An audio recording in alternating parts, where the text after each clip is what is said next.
des personnalités locales et des témoins clés de l'actualité. J'ai toute la conversation, donc je vais envoyer ça demain matin au chef de l'État. Yaoundé en parle, c'est tous les jours de lundi. Yaoundé en parle. Attendez monsieur, c'est moi qui vous appelle. Tu as perdu la tête? Yaoundé en parle. Le grand topo de la capitale prend le contrôle de vos transistors. Mais il faut lui dire d'arrêter de mentir sur mon nom. Yaoundé en parle. Votre talk show radiophonique de décryptage, d'actualité et des faits divers les plus marquants autour d'une heure bien arrosée de débats, d'analyses et d'interviews avec des experts, des personnalités locales et des témoins clés de l'actualité.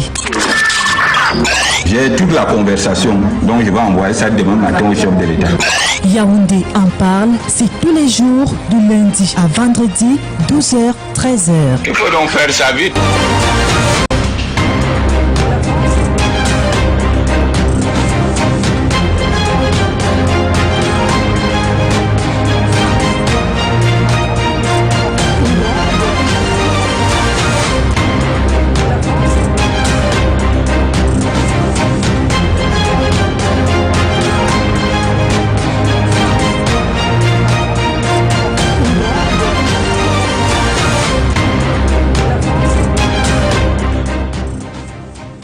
Février de l'an de grâce 2024, mesdames et messieurs, bonjour et bienvenue sur la radio. Vous faites bien d'écouter votre émission Yaoundé en parle. Nous saluons bien sûr précisément tous ceux qui nous écoutent sur le ciel de la ville d'Mvung, c'est dans l'océan, région du sud, Cameroun. Vous faites bien de nous écouter dans l'Oignon et So.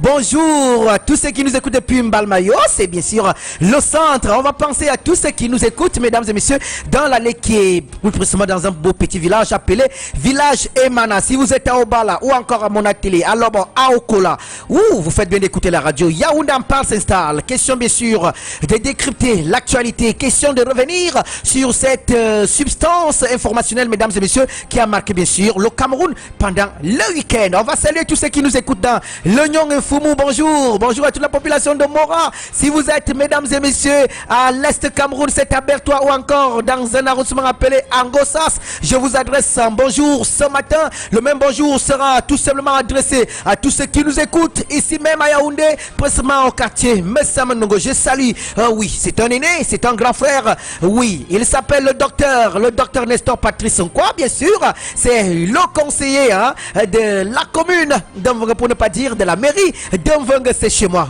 Quand j'ai dit ça, je pense à toutes les personnalités de la République, je me prosterne ce matin pour dire bonjour au président de la République, son excellence pour lui.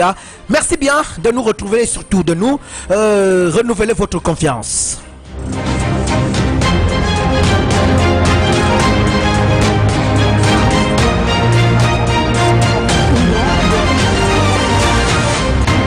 Yaoundé en parle, c'est bien sûr sur 106.8. Mesdames et messieurs, vous pouvez nous écouter à la maison. Vous pouvez également nous suivre sur notre page officielle YouTube RFO Live et très en direct. Vous allez vivre vous-même la connaissance ou encore les 5-20 minutes qui ont été choisies et réservées pour vous, pour que tous ensemble nous fassions cette émission dans les très bonnes conditions, parce qu'il faut noter, mesdames et messieurs, que l'émission reste jusqu'ici interactive. Vous avez le code d'accès, c'est le 682 17 62 86, 682 17 62 86, 682 17 62 86 et le 690 57 75 67. Je reprends, 690 57 75 67. Je reprends, 690 57 75 67 et le 6 82 17 62 86. Alors, puisque vous êtes en direct, mesdames et messieurs, la mise en onde se fait assurer par Honoré Miss Production. On va saluer bien sûr la PCA qui nous a donné le cutus de production pour cette émission. Et merci à la grande équipe de la rédaction de la RFO, la 106.8. Mesdames et messieurs, bien habillés ce matin, surtout de couleur blanchâtre. Je suis habillé par Désiré Docas Atsamedo. C'est mon amour. Quand j'ai dit ça, je voudrais prendre la toute première ponctuation musicale avant bien sûr la dénonciation de cette émission très rapidement avec la complicité qui existe entre Honoré et Pierre Pouvoir. La musique, la voici et on se retrouve juste après.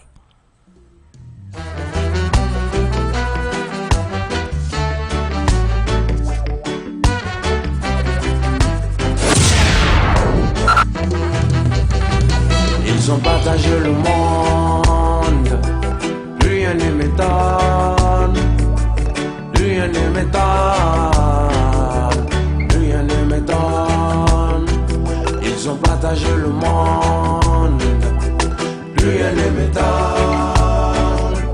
Rien ne m'étonne. Rien ne m'étonne.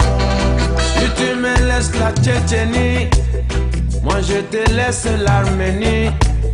Si tu me laisses l'Afghanistan, moi je te laisse le Pakistan. Si tu ne quittes pas Haïti, moi je t'embarque pour Bangui.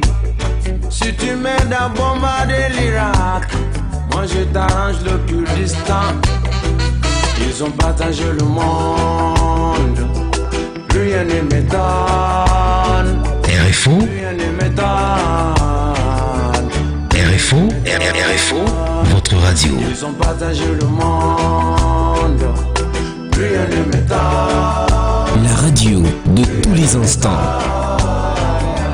Rien ne m'étonne.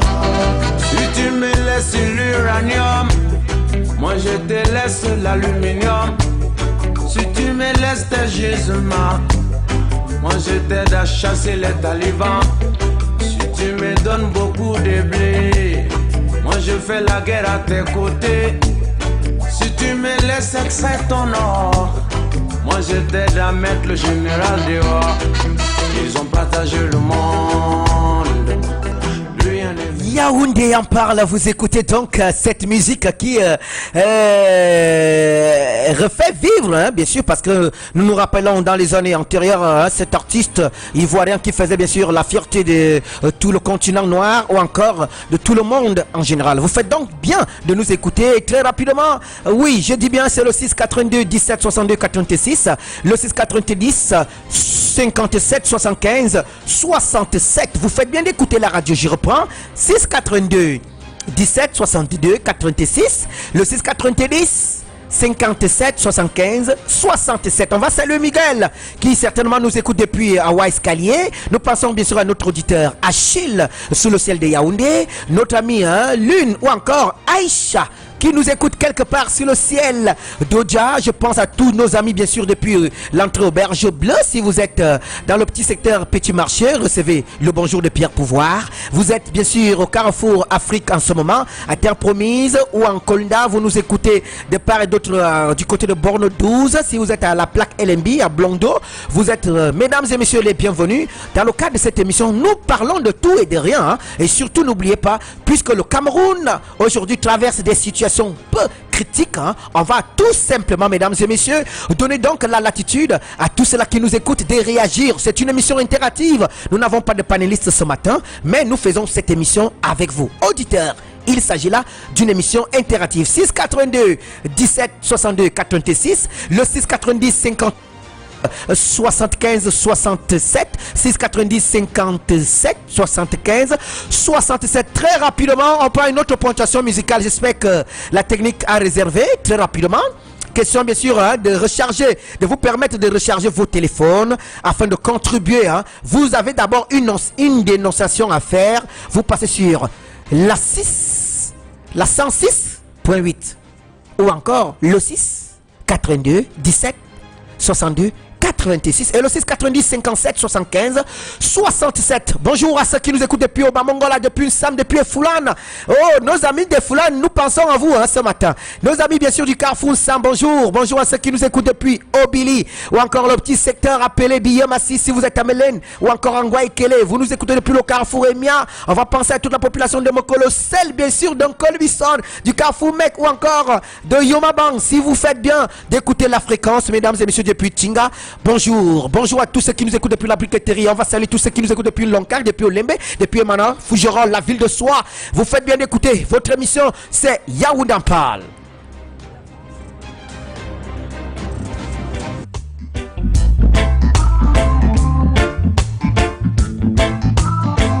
La radio de tous les instants.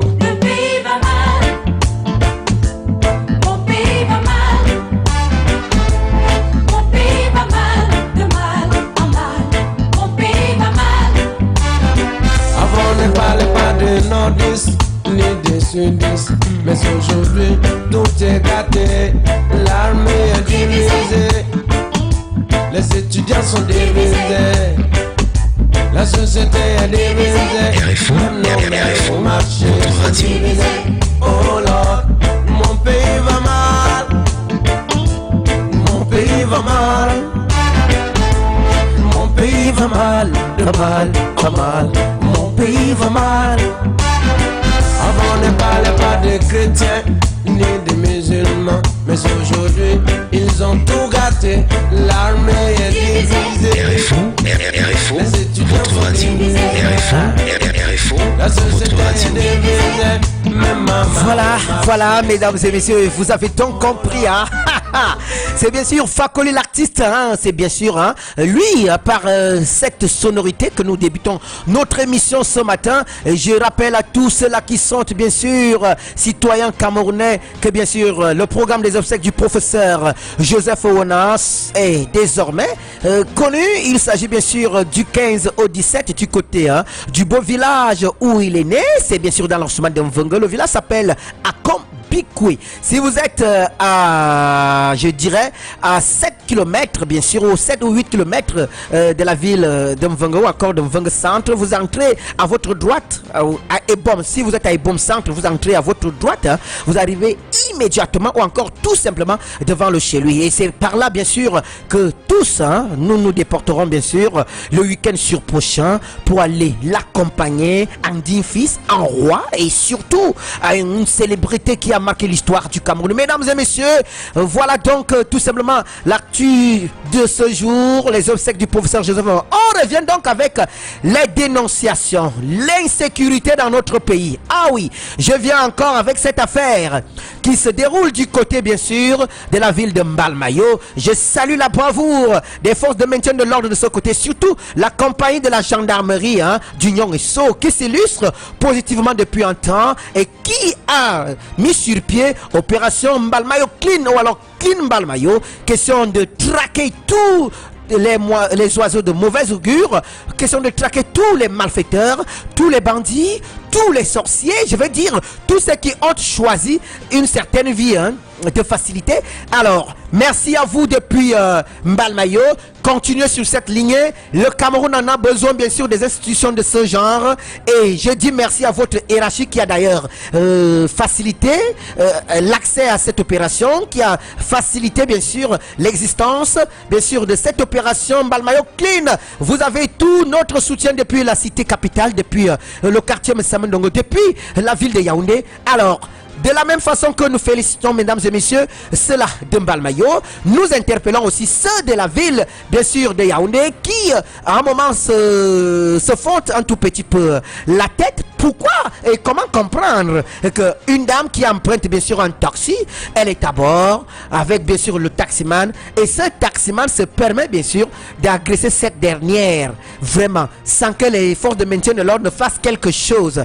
Vous-même, ça ne se comprend pas. Nous sommes en vie pour essayer de vivre et nous sommes là pour bien sûr suggérer des mécanismes. Il faut créer donc une multitude de comités de vigilance, question bien sûr de pallier à ces situations, question bien sûr de donner accès aux citoyens, bien sûr de vaguer normalement et très librement à leurs occupations, et bien sûr renforcer le plan sécuritaire. S'il y avait un policier, un gendarme dans un carrefour, je voudrais voir 10 et recruter les jeunes qui n'ont pas de boulot, comme nous, les Pierre Pouvoir. Il faut nous recruter même dans des commissions de ce genre.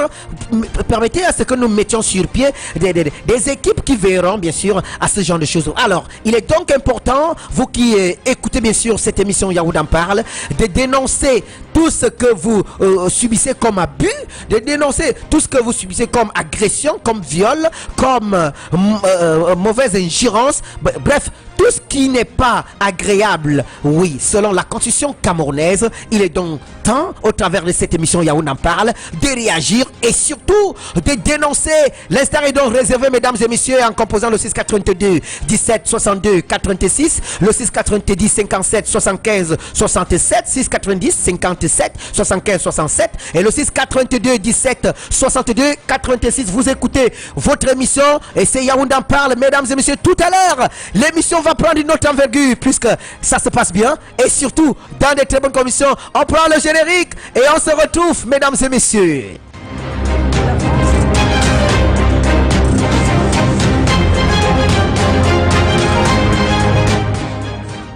Vous faites bien, on l'accueille très rapidement. Il s'appelle bien sûr Monsieur Valérie Djankou. Il sera bien sûr le nôtre dans ce studio, mesdames et messieurs. Il accuse un tout petit léger retard. Il faut noter qu'il est le consultant bien sûr de ce programme Yaoundé en parle. Et avec lui, nous allons donc décrypter, analyser et surtout apporter des suggestions pour une certaine stabilité favorable pour la nation camerounaise. Et cela, ça sera très bien pour que les uns et les autres aussi réagissent. Voici la musique, très rapidement on prend le temps pour lui de s'installer confortablement dans ce studio.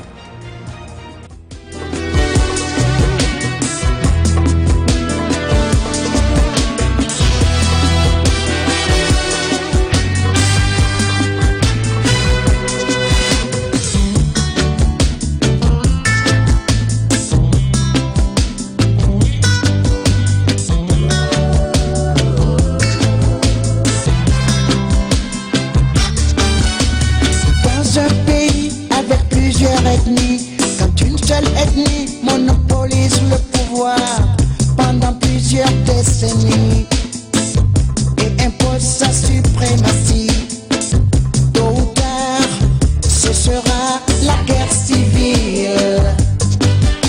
Le pouvoir absolu corrompt absolument. Le président élu ne peut être élu indéfiniment. Un jour ou l'autre, le peuple voudra un changement. Et alors, ce sera la guerre civile. Président élu une fois, élu deux fois, élu trois fois, élu quatre fois. Ça devient de la dictature. S'imposer démocratiquement, oh, toi de là que je m'y mette. Ma tribu n'est pas ta marionnette. Et c'est parti, oui parti pour la guerre civile.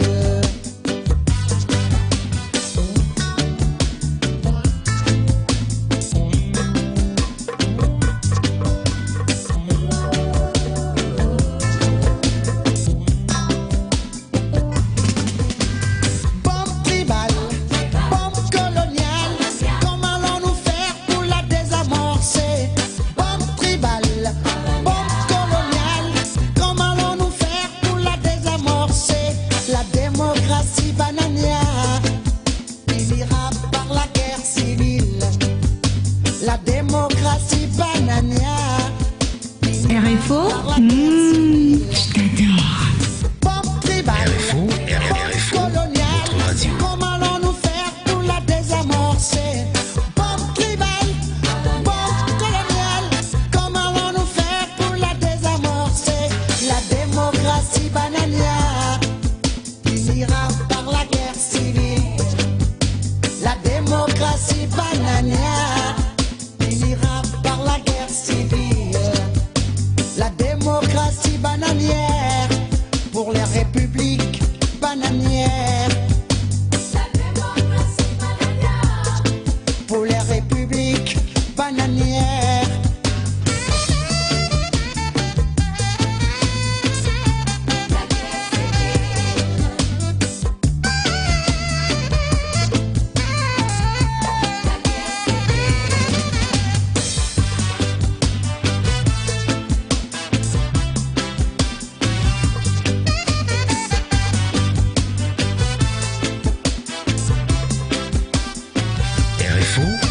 La démocratie bananière pour les républiques RFO, je t'adore. Tribal, bombe coloniale, comment allons-nous faire pour la désamorcer?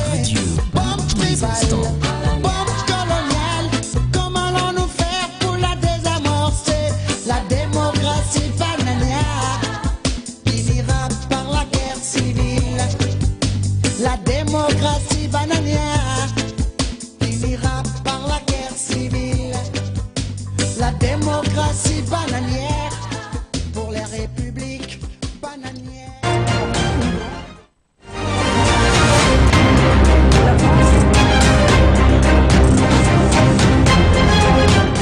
Mesdames et messieurs, c'est Yaoundé en parle et vous savez que Yaoundé en parle est une émission thématique et le plus souvent nous trouvons des musiques qui vont bien sûr avec les sujets du jour et ce matin plus précisément dans cette émission qui va de 11h à 13h, mesdames et messieurs, on va parler bien sûr de cette augmentation des produits pétroliers dans notre pays et bien sûr pour la première phase de cette émission on va tout simplement poser la question, cette augmentation profite à qui? Oui, c'est la question du jour. Il est déjà installé, il s'appelle Valérie Ndiankou. On l'accueille. Bonjour Valérie et bienvenue sur Yaoundé en parle sur la 106.8 FM.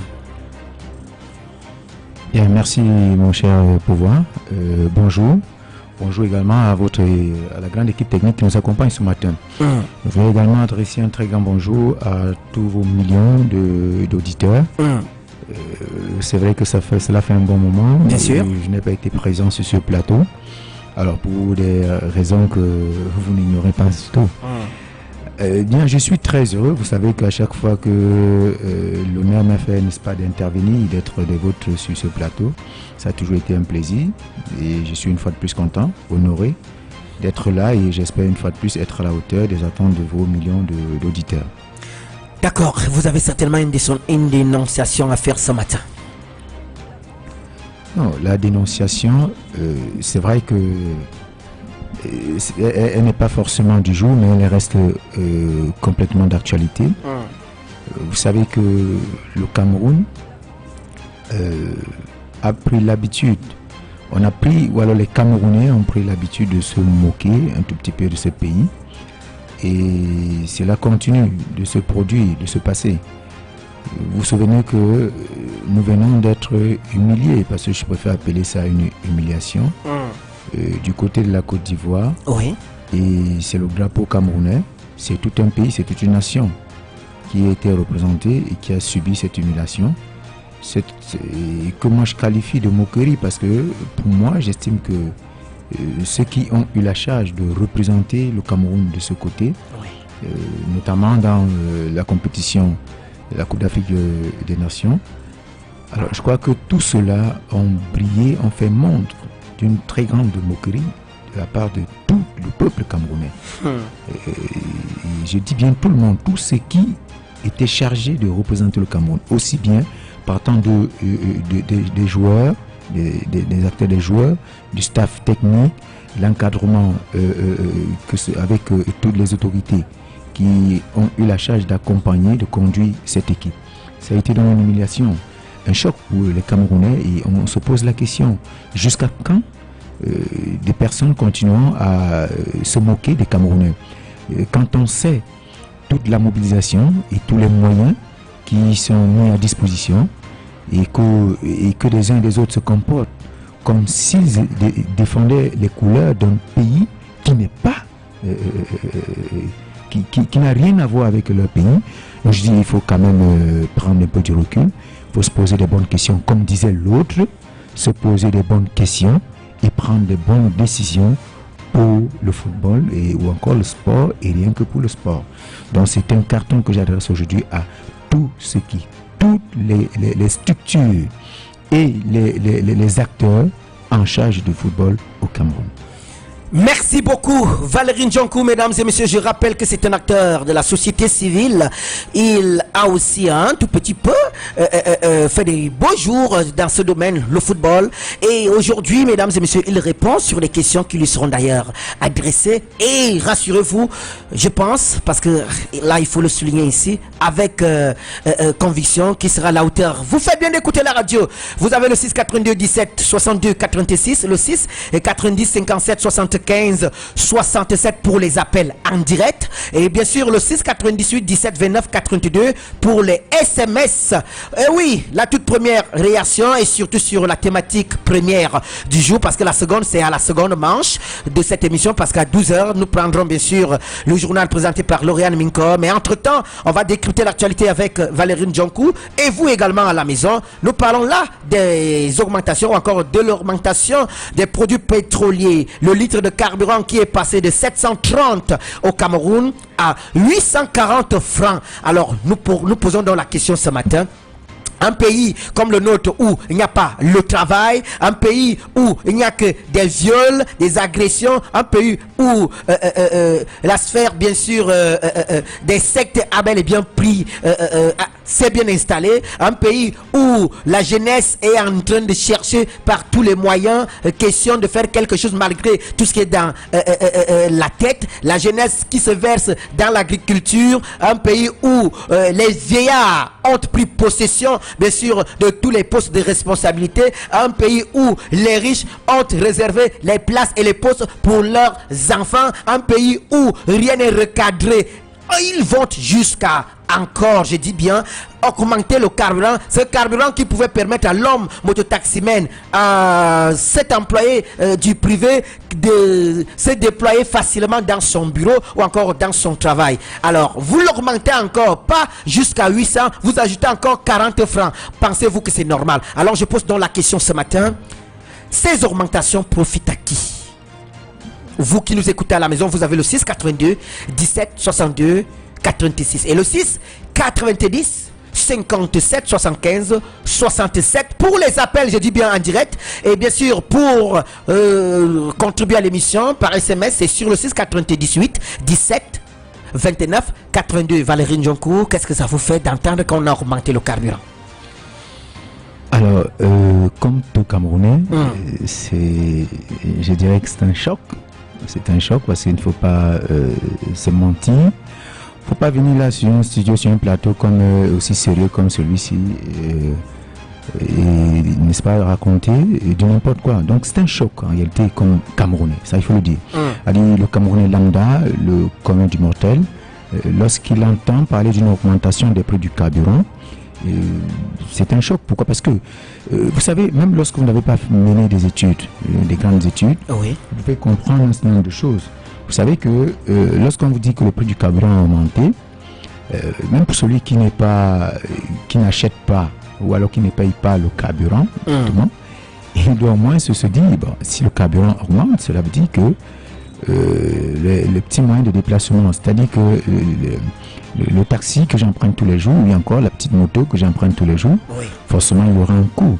Il y aura un coût, pourquoi? Parce que le motoman ou encore le taximan risque, n'est-ce pas, ou alors qu'on risque de voir tout de suite les prix de ces moyens de circulation là augmenter. Pourquoi? Parce que le prix du transport est immédiatement associé également au prix du carburant. Donc pour dire que le simple Camerounais, petit Camerounais, malgré son niveau d'études assez modeste, comprend tout de suite que c'est un choc, cela va l'affecter directement. Donc vous savez, et ce qui choque encore plus, c'est parfois la manière dont on va nous faire avaler parfois ce genre de décision. Vous comprenez? Donc, vous savez, les Camerounais peuvent s'attendre. Le prix peut augmenter, ça c'est clair. Le prix peut augmenter. Le prix, que ce soit quel que soit la denrée ou encore quel que soit l'élément, le prix peut augmenter. Mais maintenant, il y a une façon. Il y a une façon de pouvoir faire avaler la pilule aux citoyens. Et il faut même à un moment donné un minimum de communication. Donner un certain nombre d'explications. On va quand même vous dire que le président l'avait déjà annoncé pendant le départ de l'année. Je vais bien, mais il faut se dire que entre le fait que le président annonce, déjà que lorsque le président l'annonce, cela fait déjà un choc chez les Camerounais. Alors, ça a été une annonce. Il a dit, il est probable qu'il faut s'attendre, pas qu'il est probable, mais qu'il faut s'attendre à une augmentation des prix du carburant. Alors maintenant, vous vous levez un beau jour, un bon matin, et vous entendez tout simplement, vous apprenez tout simplement que le prix du carburant est passé de tel montant à tel autre montant. Alors, ça fait tout de suite un choc, parce que même lorsque le président, en fait, c'est quelqu'un qui annonce les grandes lignes, c'est quelqu'un qui définit une politique, annonce les grandes lignes. Mais les personnes qui sont chargées d'apporter des explications, d'apporter la communication, c'est pas le président. C'est pas au président de venir expliquer aux Camerounais pourquoi est-ce qu'il y aura augmentation du prix du carburant. Non, il y a quand même tout un arsenal derrière de personnes, de structures qui sont chargées de faire ce boulot. Donc c'est à eux d'annoncer. Il y a un porte-parole du gouvernement, il y a un ministère, n'est-ce pas, du commerce, il y a le ministère du commerce, il y a ainsi de suite. Donc c'est tout un arsenal. Donc je crois qu'il est utile, il est important que lorsqu'on prend, parce que moi je vous le dis, lorsque vous poussez à un moment donné la réflexion plus loin, vous vous rendez compte que le Cameroun, forcément, ne pouvait ne pas arriver à ce niveau. Arriver à ce niveau. Mais maintenant, il faut expliquer aux Camerounais, il faut démontrer aux Camerounais qu'en fait, le Cameroun était à la merci d'une augmentation. Expliquer pourquoi est-ce qu'on arrive à l'augmentation. Mais lorsque vous ne prononcez mot et que vous laissez des gens comme ça... Ils ont parlé de la subvention. On a l'impression que des gens s'asseyent dans un bureau... Et puis, c'est-à-dire, essaye d'injecter des petits éléments et se dit, bon, provoquons un peu ce peuple-là et voir comment est-ce qu'ils pourront réagir. Vous comprenez peu. Donc, on a l'impression, et c'est la raison pour laquelle les Camerounais aujourd'hui sont indignés, les Camerounais aujourd'hui sont au bord même d'un soulèvement. Ça, il faut le dire. Et vous savez que des mesures sont prises aujourd'hui pour s'attendre. Aujourd'hui, du côté même de ceux qui nous gouvernent, ils prennent des mesures déjà pour prévenir des éventuels soulèvements. Parce qu'ils savent que la mesure qui a été prise est une mesure qui n'est pas la bienvenue. N'est pas la bienvenue, forcément, ils le savent très bien. Donc je crois qu'il y a un minimum de respect qui doit avoir vis-à-vis, n'est-ce pas, des citoyens. Et c'est dit que à chaque fois qu'on doit prendre une décision, qui est une décision importante pour la vie d'une nation. Oui. Parce que là, il s'agit de la vie de toute une nation. Mais le minimum voudrait qu'on explique, qu'on apporte des explications aux Camerounais. Pourquoi est-ce qu'on agit dans ce pays comme si, en même temps, c'était un royaume où on a un Manitou suprême qui peut prendre, c'est-à-dire qui peut prendre sur lui toutes les décisions et cela va de la vie et la mort, n'est-ce pas, des autres concitoyens. Alors, moi je ne voudrais pas jeter la pierre sur le président parce que d'aucuns ont tout de suite jeté la pierre sur le président parce qu'il avait annoncé cette éventuelle augmentation des prix, mais je l'ai dit, l'annonce du président, c'est justement parce qu'il reçoit un certain nombre d'éléments qu'on met à sa disposition, et lorsqu'il analyse ces éléments, il se dit, bon voilà, je suis obligé d'annoncer à mon peuple que, compte tenu des éléments que j'ai eu sous la main, je crois qu'on s'aventure vers une augmentation des prix.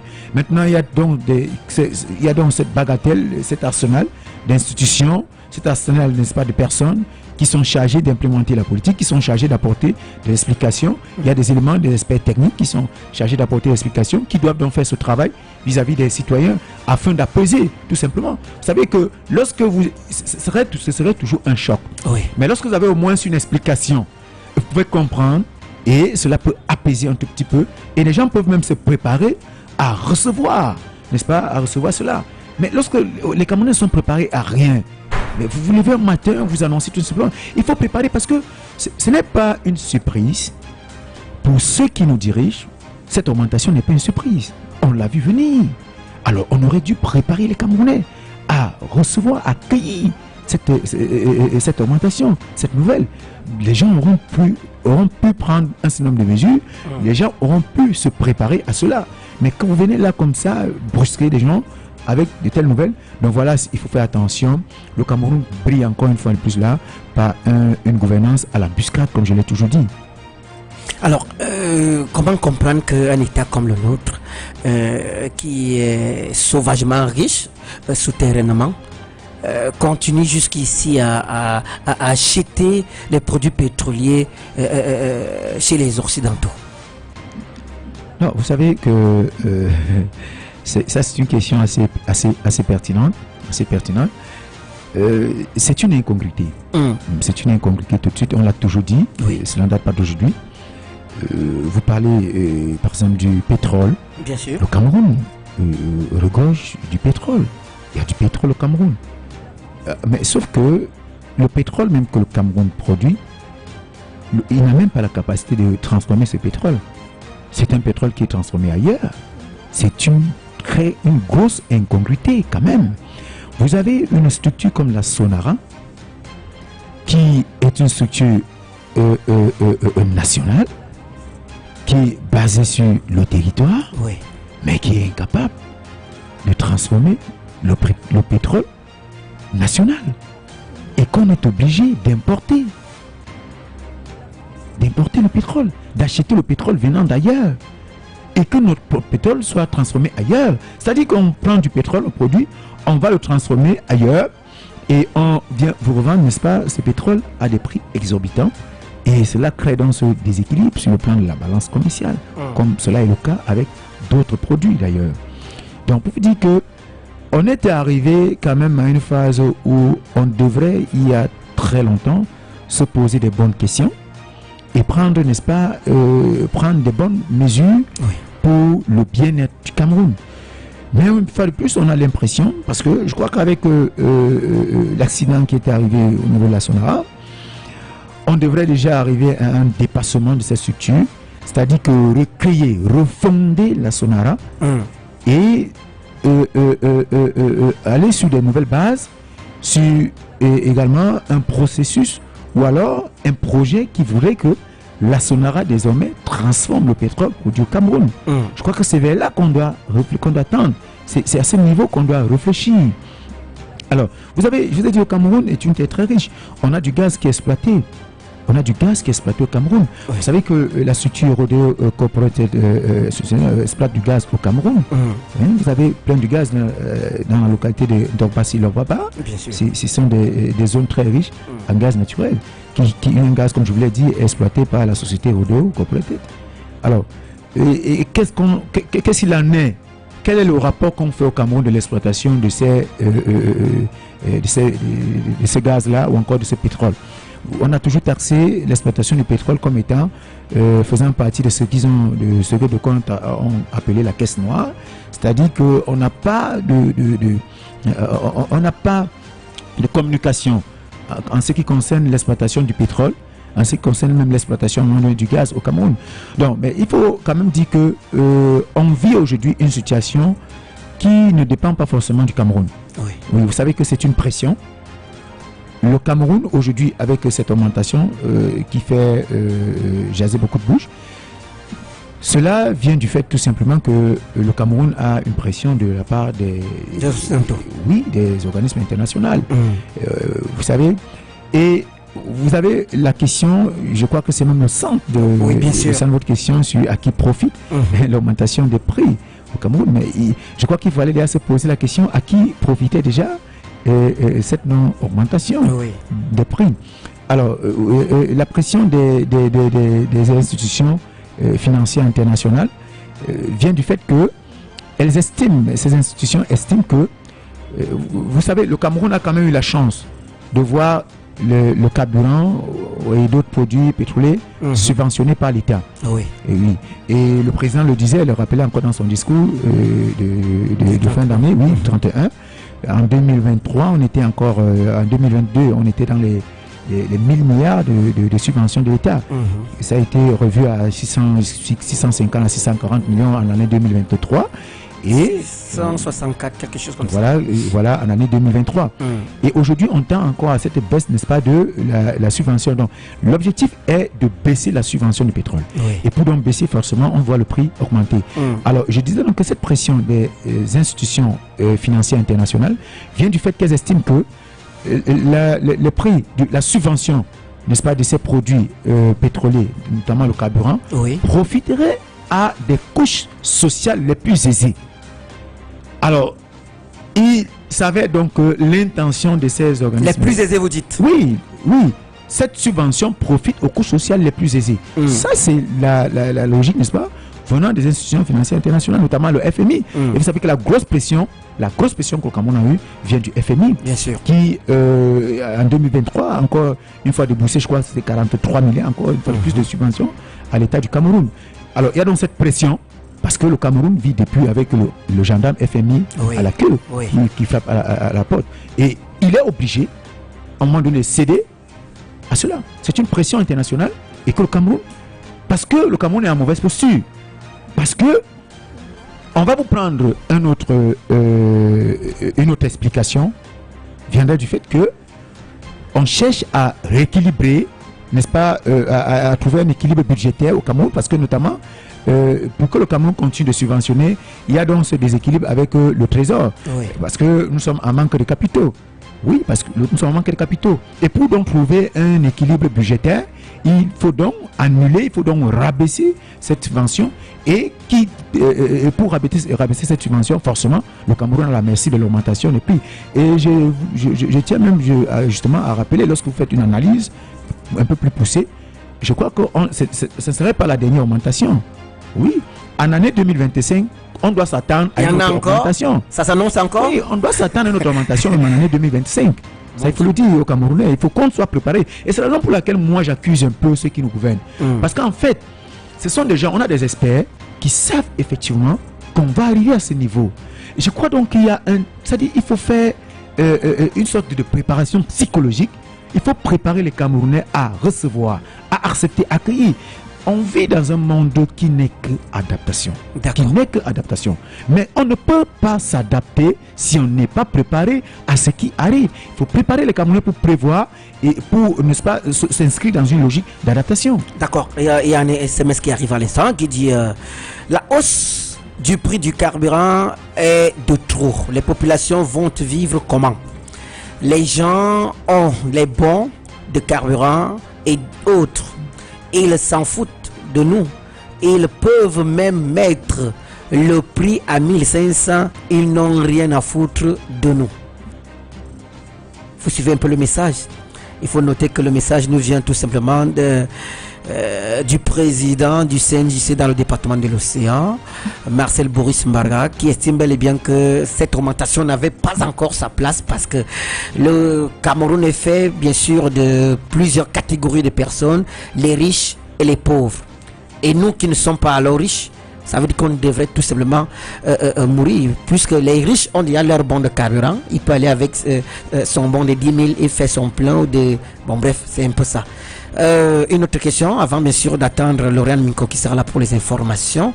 Vous ne voyez pas que partant de 8 400 francs à la pompe, ces prix-là, cette augmentation-là ne pourra pas impacter sur le coût du tarif du taxi dans la ville de Yaoundé et même au Cameroun en général? Non, mais il faut être naïf que de penser que cette augmentation n'aura aucun impact. Il faut être naïf. Vous savez que c'est pas l'augmentation des prix ne date pas d'aujourd'hui, notamment des prix du carburant. Et vous allez voir qu'à chaque fois qu'il y a eu une augmentation des prix du carburant, cela a un impact forcément sur le transport. Parce que aujourd'hui, qui sont ceux qui pleurent le plus pour l'instant? Ce sont ces conducteurs. C'est les pieds pouvoirs. Voilà, ce sont ces conducteurs. Pourquoi? Parce qu'ils se posent la question à quel sens se vouer. Et il y a déjà tout un excusez-moi de l'expression, il y a tout un bordel, tout un milieu qui se pose, qui se passe aujourd'hui avec ces conducteurs qui décident d'eux-mêmes de faire une augmentation de prix du taxi. C'est vrai qu'elle n'est pas officielle l'augmentation pour l'instant, mais il y a une sorte de surenchère aujourd'hui de ce côté, du côté des transporteurs, il y a une surenchère. Alors, parce qu'aujourd'hui, pour aisément emprunter un taxi ou une moto, c'est le plus offrant qui a la possibilité aujourd'hui de se déplacer, c'est le plus offrant. Donc c'est une sorte d'augmentation non officielle, c'est une stratégie employée aujourd'hui par des conducteurs pour pouvoir augmenter, parce que l'augmentation n'étant pas encore officielle.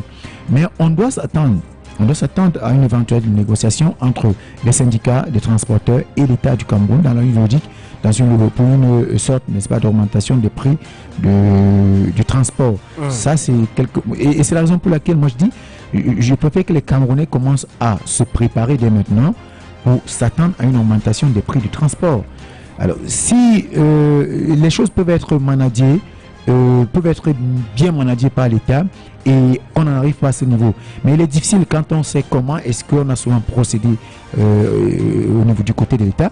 C'est difficile d'arriver à ce niveau. On s'attend tout de suite que déjà qu'il y ait une réaction de la part du gouvernement concernant non seulement déjà l'augmentation des salaires au niveau des fonctionnaires de la fonction publique. Et c'est vrai qu'on entend encore dans des petits couloirs qu'il y aurait une sorte, n'est-ce pas, d'augmentation qui se prépare de ce côté-là. De 5%, on aurait appris. Oui, bon, c'est vrai qu'on peut arrondir à 5% parce que l'augmentation était prévue pour 4,3%, on peut arrondir à 5%. On attend donc la réaction de ce côté-là. Mais toujours est-il que, rassurez-vous que s'il y a une augmentation à ce niveau, cela forcément que les Camerounais s'attendent à une augmentation des prix du transport. Bien sûr. Parce qu'on ne peut augmenter au niveau du salaire sans qu'il y ait cet incident. En fait, l'État, dans cette logique, réfléchit pour trouver des voies et des moyens pour que l'impact soit réduit du côté de ses concitoyens, de ses citoyens. Alors pour réduire cet impact-là, parce que l'État prévoit déjà une augmentation des prix de transport, il faut donc trouver des mesures palliatives. Et comme mesure palliative, il faut forcément penser à une augmentation, n'est-ce pas, des salaires. Oui. Même si peut-être 5%, c'est pas trop grand-chose, mais il faut penser à cela. Il faut également prendre d'autres mesures également qui concourent à protéger la petite ménagère. Et sur les 5% là, est-ce qu'on va penser au privé? Vous savez, l'augmentation des prix, c'est une augmentation qui concerne déjà d'abord la fonction publique. Les fonctionnaires. L'État. Et c'est la raison pour laquelle je vous ai dit que l'État ne doit pas s'arrêter à ce niveau. Il faut trouver d'autres mesures parce qu'il n'y a pas que les fonctionnaires d'État qui vivent au Cameroun. Alors il faut trouver d'autres mesures qui tendent à alléger, n'est-ce pas, le panier aussi bien de la ménagère qui trouve son compte du côté, n'est-ce pas, du privé. Donc il y a plein de mesures qui doivent être prises par l'État. Vous savez, la difficulté aujourd'hui pour le secteur privé vient du fait que c'est un secteur qui est un peu abandonné. Malheureusement, je le dis. Abandonné par qui, s'il vous plaît? Oui, je le dis avec conviction, abandonné un peu par l'État, parce qu'il nous gouverne. Voilà. Oui, parce qu'il nous gouverne, parce que il y a un manque d'attention de la part du gouvernement vis-à-vis du privé. Et il est recadré de ce côté. Voilà, c'est la raison pour laquelle du côté du privé, il y a vraiment, c'est la loi du plus fort en fait. C'est la loi du plus fort, c'est une véritable jungle où chacun décide de comme il veut. Et moi, je vais prendre un petit exemple. Je le dis toujours. Pour chuter. Je prends un petit exemple du côté du privé. Vous voyez, avec les établissements d'enseignement, aussi bien primaire, secondaire que maternelle. Alors, vous savez que l'État subventionne ces établissements qui sont en règle. Oui.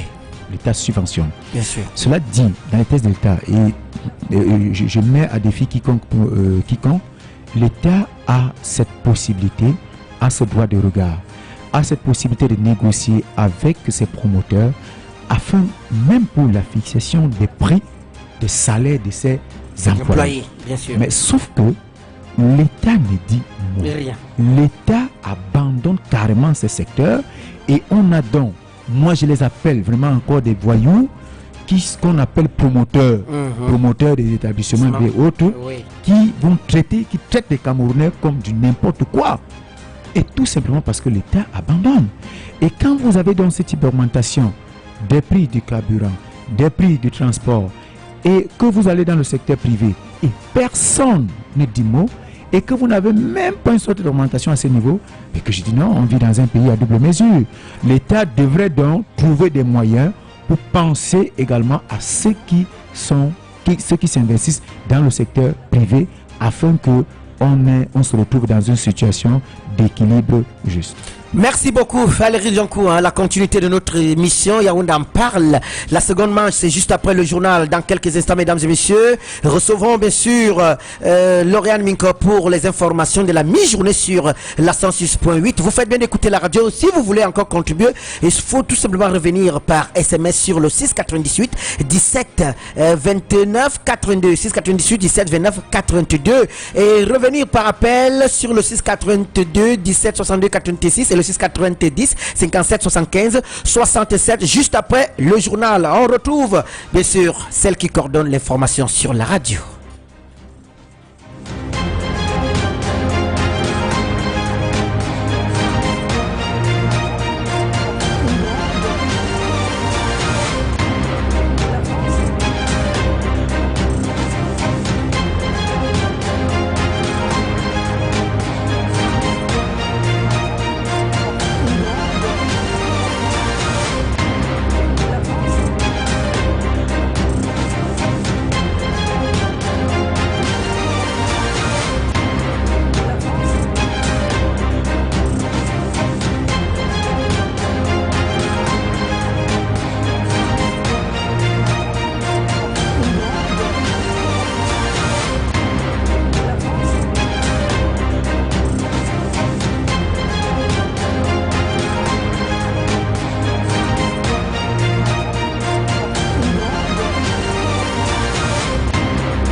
12h sur la 106.8 FM. C'est l'heure du journal. Une présentation de Lauriane Minko.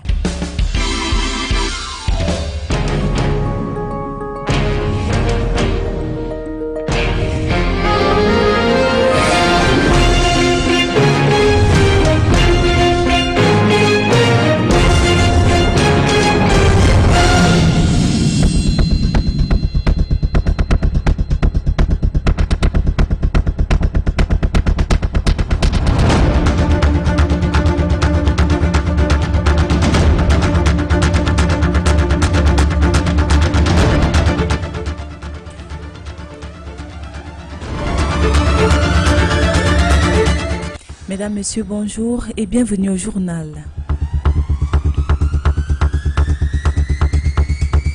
Au sommaire de ce journal, augmentation du prix du carburant, 730 francs CFA à 840 francs CFA pour le super, 720 francs à 828 francs pour le gasoil. La nouvelle est tombée vendredi dernier par un communiqué signé par le Premier ministre chef du gouvernement à l'issue d'une réunion organisée entre les membres du gouvernement impliqués et les partenaires sociaux. Les prix du gaz domestique et du pétrole restent inchangés. À l'étranger, élection présidentielle au Sénégal. L'échéance est reportée à une date ultérieure prévue au préalable le 25 février prochain. L'annonce a été faite samedi dernier par le président Macky Sall pour donner la place au dialogue appelé par l'Union africaine.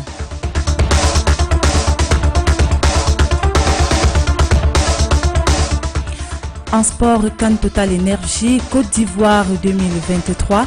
La compétition est à l'étape des demi-finales. Les rencontres irrélatives se joueront le mercredi 7 janvier 2023. À 18h, l'Afrique du Sud sera face au Nigeria et à 21h, la Côte d'Ivoire et la République démocratique du Congo croiseront le fer. C'est tout pour les titres.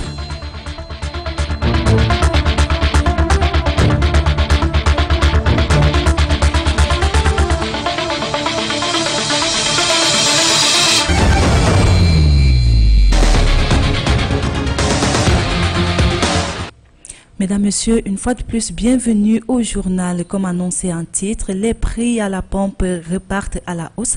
Une augmentation de 15% est effective depuis samedi dernier et aurait pour conséquence de voir la subvention des produits pétroliers baisser malgré la panique des consommateurs. Dites-vous, Pierre Pouvoir Yvambin.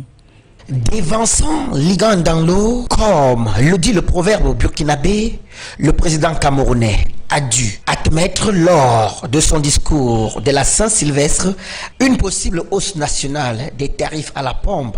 Il s'agit bien d'une question de subvention étatique dans un contexte avoué de difficultés budgétaires. Pour Paul Biya, le soutien financier de l'État au secteur des hydrocarbures continue de peser significativement sur le trésor public. Si certaines tensions budgétaires peuvent être dissimulées, les récentes difficultés d'approvisionnement de Douala à Yaoundé interrogent sur la gestion de ce dossier stratégique. Alors que des stations-service étaient à sec, à la mi-décembre, les autorités affirmaient qu'il s'agissait moins d'un problème de financement que le retard des navires transportant le produit. L'augmentation du prix de l'essence pourrait autant contribuer à la gueule de bois camerounaise que les consommations festives d'odontol ou de mousseux. C'est que la subvention en question a déjà été ratiboisée en 2023. Le chef de l'État l'a d'ailleurs rappelé l'année dernière. La subvention des produits pétroliers, qui était 1 milliard de francs CFA en 2022, a été réduite à environ 640 milliards de francs CFA en 2023. La nouvelle pilule est aussi amère que la précédente, même si Paul Biya tente de convaincre de la pertinence de la posologie en permettant des mesures d'accompagnement pour que les ajustements nécessaires n'impactent pas substantiellement le pouvoir d'achat des ménages pour noyer davantage le poisson Il suggère d'intensifier également la lutte contre la corruption. Si le président camerounais a pris le risque de l'impopularité en réduisant ses subventions 2 années consécutives, c'est qu'il aura plus de mal à rééditer la mesure. L'année prochaine, en 2025, devrait se tenir une élection présidentielle à laquelle il serait candidat. Dans les rues de la ville de Yaoundé ce matin, la même histoire se fait raconter.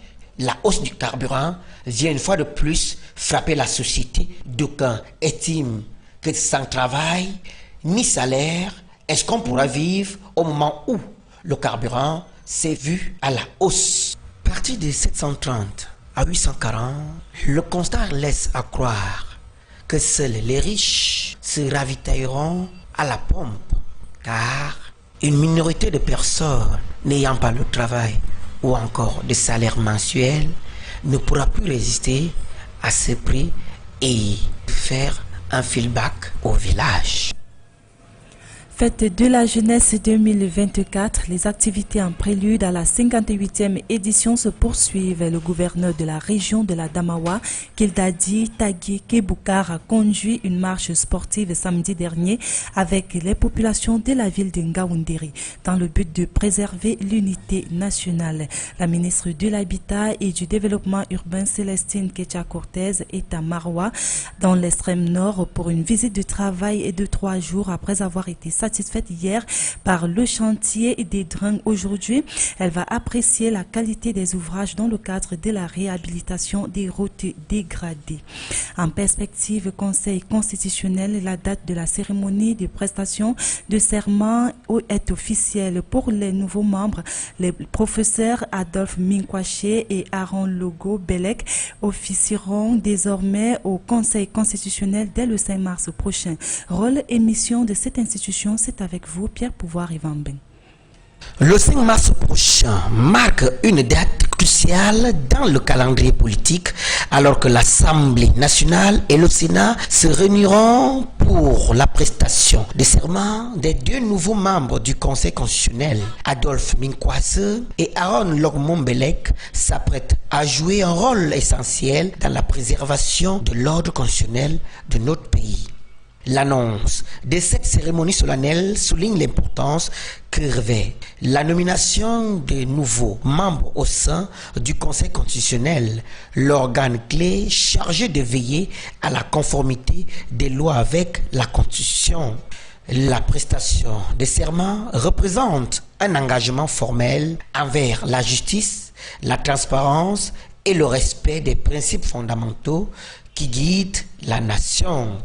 Adolphe Minkwase et Aaron Logmombelek, choisis pour leur expertise juridique et leur intégrité, rejoindront le Conseil constitutionnel dans un contexte où les décisions de cette institution revêtent une importance particulière pour la stabilité et l'équité du système juridique.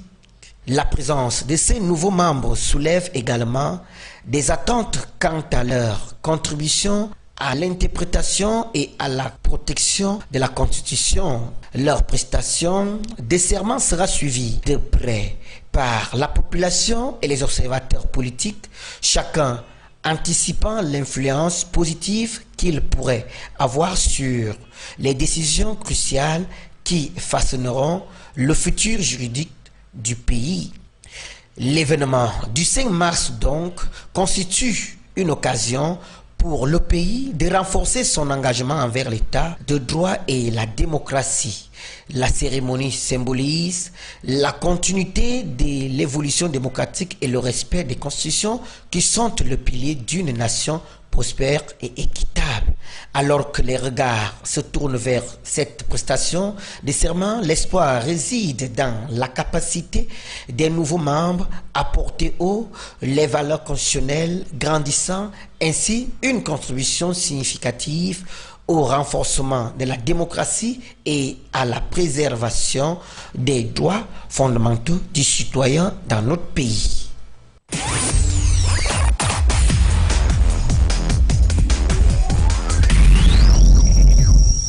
En culture, week-end exceptionnel au Musée national du côté de Yaoundé où s'est achevée l'édition 2024 de la Nuit des idées. Une conférence a eu lieu sous le thème « Savoir-faire local et conservation endogène des collections des musées ». Leslie Moussomo revient sur cet événement marquant du week-end et nous donne l'agenda culturel de la semaine. Le week-end dernier, la Nuit des idées, édition 2024, s'est poursuivie au Musée national du Cameroun, du côté de Yaoundé, avec une conférence sous le thème « Savoir-faire local et conservation endogène des collections des musées ». Il était question ici de penser à des voies alternatives, plus accessibles et moins coûteuses de conservation préventive des expositions permanentes des musées. C'était répondre à un besoin de solutions adaptées pour pérenniser techniquement et financièrement les collections pour mieux les gérer et les exploiter. Il était question d'accorder une importance élevée aux œuvres d'art. Ainsi, nous pouvons retenir comme disposition prise la formation du personnel en conservation préventive, un nettoyage méticuleux de toutes les œuvres d'art, l'augmentation de la fréquence de nettoyage, la limitation de la manipulation des objets d'art, la typologie des salles de conservation, c'est-à-dire une zone de quarantaine des objets afin que ces derniers soient séparés de la collection principale. Comme panéliste, nous avons eu le professeur Eumen Hugues, directeur du Musée national et muséologue, le docteur François Bingono, universitaire, journaliste et chef traditionnel de 3e degré. Cette conférence fut riche en activités par la visite guidée de l'exposition sur le coton, l'atelier de filiale du coton et la lecture spectacle de Sa Tako. La Nuit des idées édition 2024 a été clôturée au Musée national du Cameroun par la lecture spectacle du danseur chorégraphe Takoussa André. Pour cette semaine, camertour.org vous amène visiter le village de Bona Anja le dimanche 11 février 2024, situé sur les berges du Vouri à environ 1 heure de bateau. En remontant le fleuve depuis Douala, le village de Bona Anja est un lieu où vous découvrirez la culture et les traditions Sawa. Vous y visiterez la magnifique chaufferie ainsi que le fameux musée de l'eau, retraçant l'histoire du peuple Sawa. La baignade sera également au rendez-vous sur la plage de sable située le long du Vouri. Vous y dégusterez des mets locaux pour le déjeuner du midi. Rendez-vous donc le dimanche 11 février 2024. Heure de départ 9h de Douala à Aquanor, retour vers 17h. Le prix solo est de 29 900 francs CFA, le prix duo 57 900 francs CFA. Sans inclus dans le tarif transport aller-retour depuis Douala, en bateau rapide motorisé, pilote carburant, gilet de sauvetage, autorisation de visite auprès de la chaufferie, guide local, barbecue et boisson du midi. Passez tous une excellente semaine. La 66e cérémonie annuelle des Grammy Awards a eu lieu hier dimanche 4 février 2024 à la Crypto.com Arena à Los Angeles. Cette cérémonie récompense les meilleurs enregistrements, compositions et artistes de l'année. Taylor Swift remporte l'album de l'année pour la 4e fois. Elle devient l'artiste la plus récompensée pour ses albums devant Frank Sinatra, Stevie Wonder et Paul Simon. À cette cérémonie, le rappeur Killer Mike a été arrêté par la police. Bertrand Assoumou. Taylor Swift est entrée dans l'histoire des Grammy Awards dimanche 4 février en remportant pour la 4e fois le prix de l'album de l'année, considéré comme la récompense reine de cet équivalent musical des Oscars. Avec cet honneur attribué à son disque Midnight, la chanteuse américaine devint ainsi l'artiste la plus récompensée pour ses albums devant Frank Sinatra, Stevie Wonder et Paul Simon. La chanteuse de 34 ans s'est imposée face à d'autres stars de la pop comme Lana Del Rey ou Olivia Rodrigo. J'aimerais vous dire que c'est le meilleur moment de ma vie, mais je me sens heureuse quand je termine une chanson, a réagi la reine de la pop. Merci beaucoup de m'avoir donné l'occasion de faire ce que j'aime tant. Je suis époustouflée. Il faut donc rappeler ainsi que Taylor Swift avait déjà remporté l'album de l'année à 3 reprises avec Fearless 1989 et Folklore. La chanteuse continue ainsi de transformer tout ce qu'elle touche en or. Élue personnalité de l'année 2023 par Magazine Time, elle rencontre un succès phénoménal avec sa tournée The Eras Tour. Il faut donc retenir qu'elle a généré plus d'1 milliard de dollars de recettes en 60 dates l'an dernier, un montant jamais vu dans l'histoire de la musique.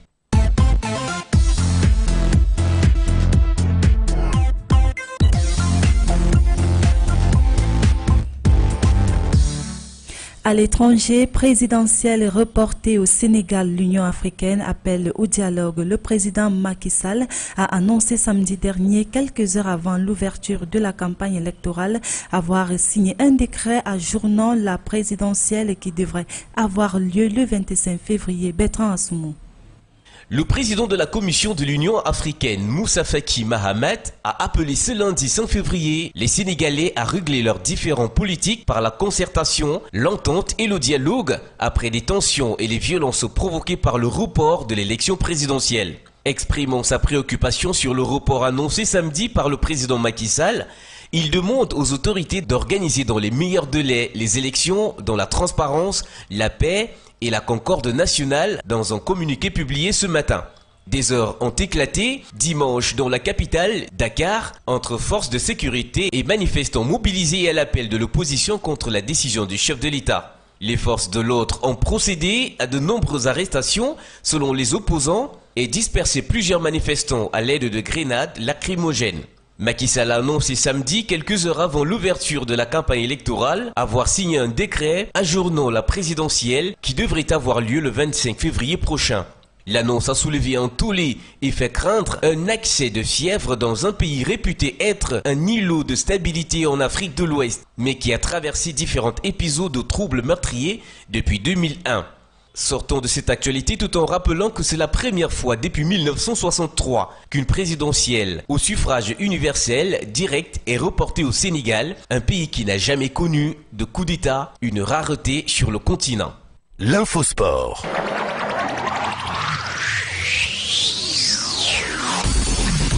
L'infosport.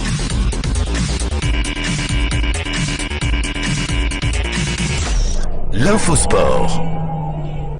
Football, CAN Total Énergie, Côte d'Ivoire 2023. Les pays qui disputeront les demi-finales sont connus. Après de grandes prestations pendant les quarts de finale, les demi-finales se joueront le mercredi 7 janvier 2024, notamment avec les rencontres Afrique du Sud contre le Nigeria à 18h et la Côte d'Ivoire contre la République démocratique du Congo à 21h. Les détails avec Valentin Abina.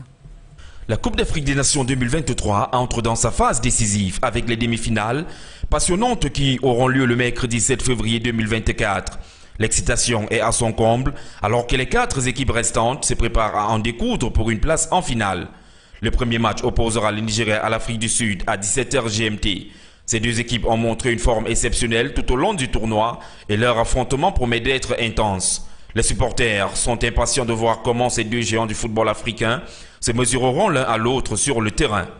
Le deuxième match mettra aux prises la Côte d'Ivoire, pays organisateur, et la République démocratique du Congo à 20h GMT. Ces deux équipes ont déjà démontré leur talent et leur détermination en atteignant ce stade avancé de la compétition. Les fans sont prêts à soutenir leurs équipes avec ferveur alors qu'elles se battront pour une place en finale. Les demi-finales de la CAN 2023 promettent un spectacle captivant avec des rencontres qui s'annoncent palpitantes et imprévisibles. Les supporters du football africain attendent avec impatience ces matchs qui détermineront quelles équipes auront la chance de se disputer le prestigieux titre de champion de la Coupe d'Afrique des Nations. Toujours en football, Lyon en club, les footballeurs camerounais continuent de faire leur marque à travers divers championnats internationaux avec des performances remarquables et une influence croissante dans le football mondial. Ces exploits suscitent l'intérêt des supporters du football camerounais à travers le monde. Valentin Abena pour les détails.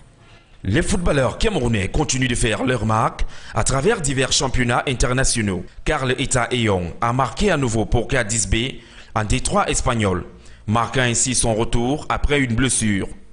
Faris Moubania a fait ses débuts avec l'Olympique de Marseille malgré la défaite de l'équipe face à l'Olympique lyonnais en Ligue 1. Gaël Ondoa a marqué son premier but de la saison pour le Servette FC en Super League suisse.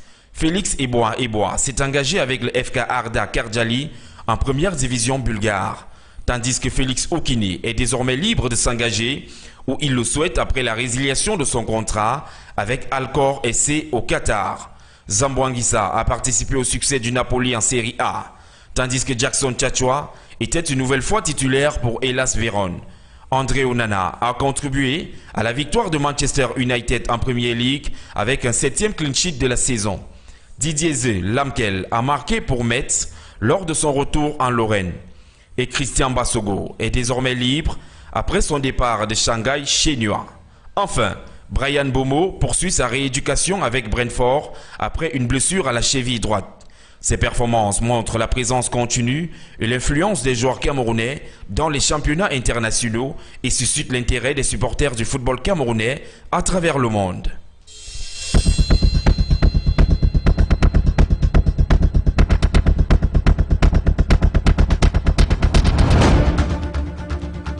L'essentiel à retenir, augmentation du prix du carburant, 730 francs CFA à 840 francs CFA pour le super et 720 francs à 828 francs pour le gasoil. La nouvelle est tombée vendredi dernier par un communiqué signé par le Premier ministre chef du gouvernement à l'issue d'une réunion organisée entre les membres du gouvernement impliqués et les partenaires sociaux. Les prix du gaz domestique et du pétrole restent inchangés hors de nos frontières.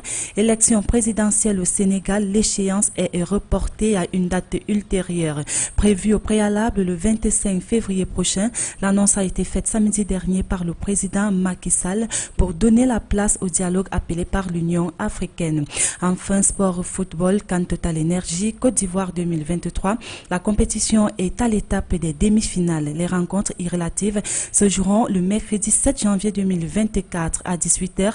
L'Afrique du Sud sera face au Nigeria et à 21h, la Côte d'Ivoire et la République démocratique du Congo croiseront le fer.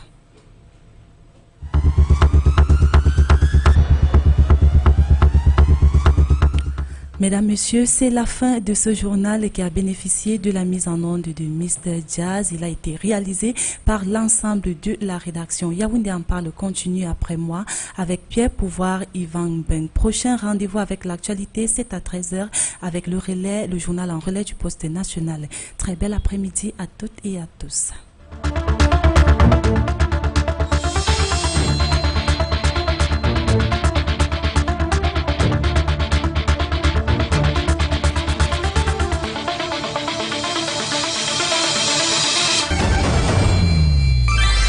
Entrepreneur, artiste, Radio RFO vous ouvre ses portes et devient pour vous une vitrine parfaite pour promouvoir votre activité. RFO, c'est ta radio, c'est ma radio, c'est votre radio. À vous l'écoute. À vous l'écoute. Dès mon jeune âge, quand j'ai eu 7 ans, j'ai connu un viol de la part de mon cousin. À vous l'écoute. Je suis condamnée à la prison à vie. Vous vous sentez seul et abandonné. Vous vous sentez abusé, escroqué et trahi. Des problèmes de poumons, un diabète aussi. Vous êtes en situation d'abus de pouvoir. Sa fille a commencé à pleurer, laissez ma mère, c'est comme ça qu'on a tué la petite fille là. Vous avez peur d'en parler, je le sais. J'essaie de chercher mon père. À vous l'écoute. N'hésitez pas à contacter le 682 21 97 52 ou bien le 693 70 27 36. Je peux devenir folle. Je suis fatiguée. Je dois me coucher en désordre. Je ne sais plus quoi faire. À vous l'écoute. À vous l'écoute. Libère-toi de tes peurs. Chaque jeudi, entre 15h et 16h. Sur la 106.8.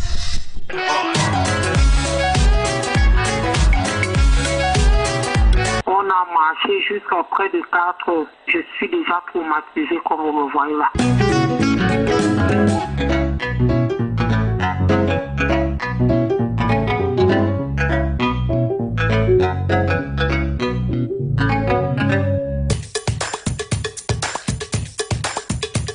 Bienvenue à l'univers de la beauté originale Mimi Cosmétique.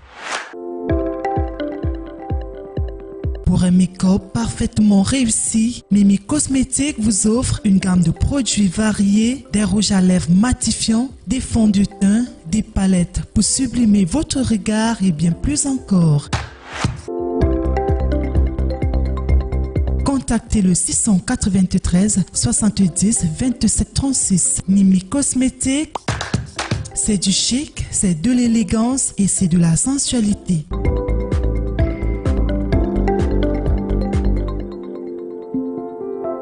Cher voisin, comment ça va? Yaoundé en parle. Attendez monsieur, c'est moi qui vous appelle. Tu as perdu la tête? Yaoundé en parle. Le grand topo de la capitale prend le contrôle de vos transistors. Mais il faut lui dire d'arrêter de mentir sur mon nom. Yaoundé en parle.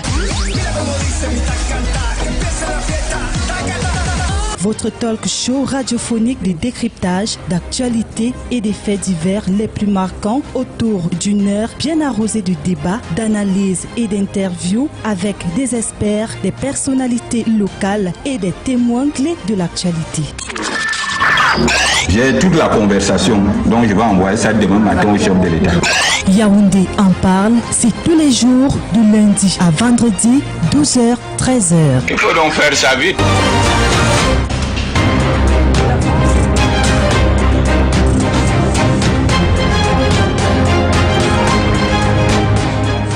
Merci bien, merci à toi Lauriane Minko pour toutes ces informations. Merci à la grande équipe de la rédaction de la RFO Radio Fondation Guinée. Bienvenue une fois de plus, chers auditeurs sur Yaoundé en parle. Il est exactement sur mon horloge. Oui, midi passé de 26 minutes.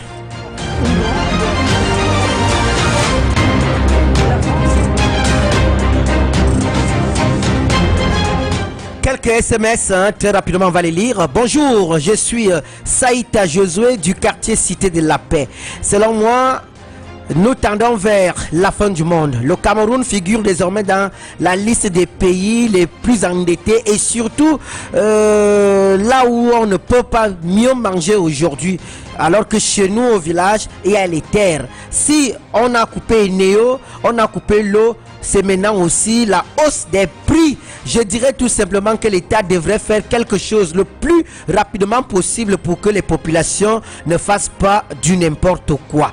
Oui, et si nous aujourd'hui nous souffrons, que deviendront bien sûr nos enfants? Il faudrait tout simplement que nous soyons éveillés. Un autre message. Bonjour, je suis Merlin de Carrousel. Cette affaire d'augmentation va permettre à ce que les motos diminuent en route. Parce que même un petit garçon de 12 ans était derrière une moto. Dès qu'il allait à consommer, le gars va en route chercher son argent. Cette fois-ci, nous n'aurons plus de problème d'embouteillage.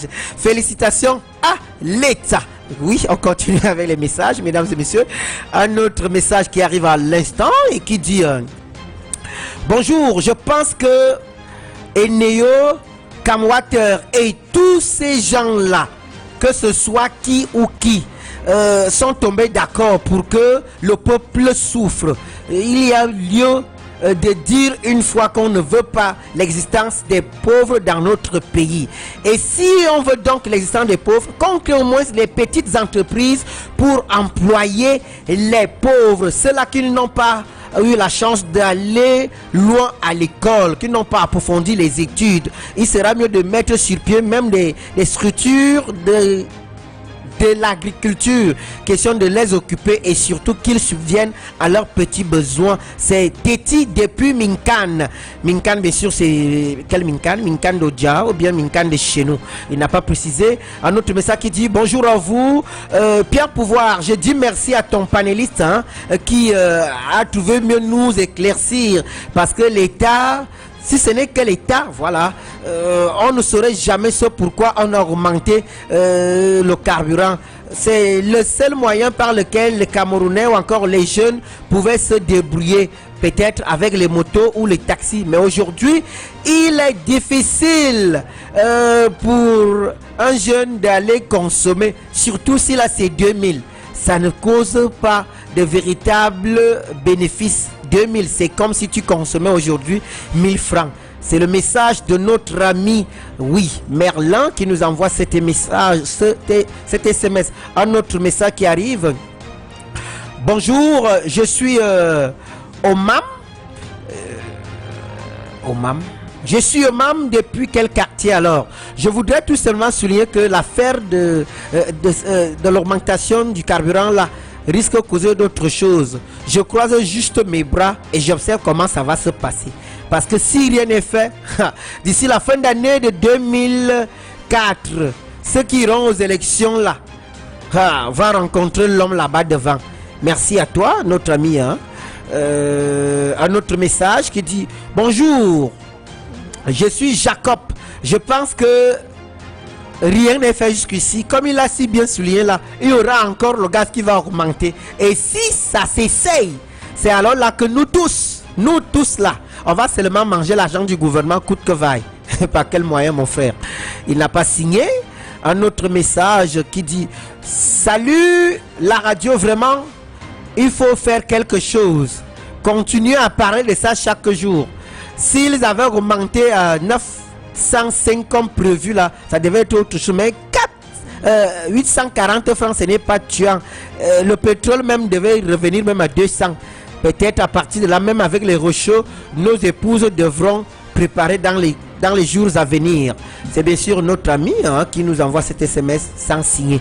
Merci à vous tous qui avez d'ailleurs contribué par SMS. Le numéro de SMS c'est le 6 98 17 29 82. 6 98 17 29 82. 6 98 17 29 82 pour les SMS. Maintenant, pour les appels, vous passez par le 6 82 17 62 86, 6 82 17 62 86 et le 6 90 57 75 76. 6 90 57 75 67. Vous faites bien. On va prendre quelque chose, certainement c'est une autre sonorité musicale. Kondanguié si c'est possible, c'est pour faire danser tous ceux qui nous écoutent depuis la prison centrale, depuis bien sûr la prison d'Ongoumoun, depuis Nebel à Douala et à Kribi, parce qu'il faut noter que les deux prisons de Kribi et de Douala s'appellent Nebel. Et si vous êtes bien sûr à Nebel aussi du côté des Bolova, la prison également qui s'appelle aussi Nebel là-bas, vous êtes à l'écoute de cette émission. Je vous donne la latitude de pouvoir danser. Ce n'est pas pour vous dire que vous allez caler là-bas, mais c'est pour dire que c'est la route de tout un chacun. Même ceux qui sont aux affaires aujourd'hui pourront se retrouver là-bas dans les jours à venir. Voici la musique et on se retrouve.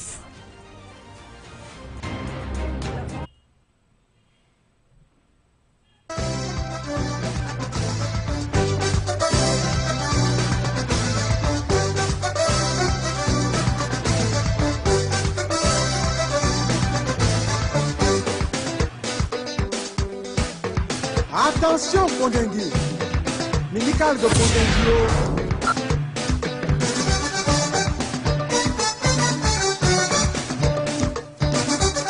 RFO, votre radio.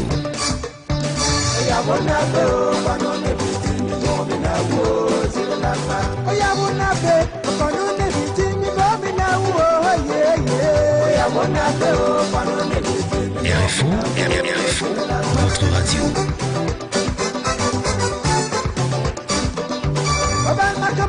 La radio de tous les instants. La radio de tous les instants. La saucisse pour 8. C'est la radio